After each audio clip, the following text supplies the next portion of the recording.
പിള്ളേർക്കെന്നെ ഇവിടെ കാര്യം, നിങ്ങൾ നിങ്ങളുടെ പണി ചെയ്യുക. 2 സെൻറ്റൻസ് കൊണ്ട് കെടുത്തി കളഞ്ഞിട്ടുണ്ട് ഒത്തിരി ജീവിതങ്ങളെ. എന്നാലും ചെറിയൊരവസരം, അത് ലൈറ്റ് വണ്ടിയും തള്ളിക്കൊണ്ട് 10 പേരുടെ മുമ്പിൽ കൂടെ നടക്കാൻ അവസരം കൊടുത്തപ്പോൾ ഉണ്ടല്ലോ, അവനത് കൊടുത്ത ആത്മവിശ്വാസമൊന്നും നമുക്ക് ഊഹിക്കാവുന്ന ഒന്നുമല്ല കേട്ടോ. ഉത്സവങ്ങളിങ്ങനെ എല്ലാ വർഷവും നമ്മളെ സംബന്ധിച്ചിടത്തോളം നടക്കപ്പെടുന്നതാണ്. പക്ഷേ കുറേ ആൾക്കാർക്ക് ജീവൻ കിട്ടുന്നത് ഇത്തരം അവസരങ്ങളിലൂടെ തന്നെയാണ് കേട്ടോ. അവനൊരു ബാഡ്ജ് കൊടുക്കാൻ വേണ്ടി മനസ്സ് കാണിച്ചല്ലോ ഒരാൾ. ഈ ബലൂൺ പിടിച്ചുകൊണ്ട് പോകുന്ന മോൻ ഈ ഒരു സപ്പോർട്ട് കൊടുത്തായിരുന്നെങ്കിലുണ്ടല്ലോ, കുറച്ചും കൂടെ ആത്മവിശ്വാസത്തോടെ വേറൊരു തൊഴിലെടുത്ത് ഇന്നവൻ നടന്നേനെ. ആഘോഷങ്ങളും ബഹളങ്ങളൊക്കെ നടക്കുന്നതോടൊപ്പം ആർക്കെങ്കിലും അതൊരു ഉയർത്തെഴുന്നേൽപ്പിനും കൂടെ കാരണമാകണമെന്ന് എനിക്ക് തോന്നുന്നു.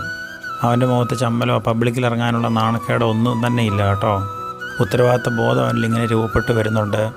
അവൻ തെളിക്കുന്ന വെട്ടമാണ് എല്ലായിടത്തും എത്തിക്കേണ്ടതെന്നുള്ള നല്ല ബോധ്യത്തിൽ ഓരോ സ്റ്റെപ്പും എടുത്തെടുത്തെടുത്ത് ഇങ്ങനെ പൊയ്ക്കൊണ്ടിരിക്കുവാണ്. ഇങ്ങനെയൊക്കെ മക്കളെ കൂടെ നിർത്താൻ പറ്റിയാലുണ്ടല്ലോ, ടപ്പേന്നായിരിക്കും അവർ കയറിപ്പോകുന്നത്.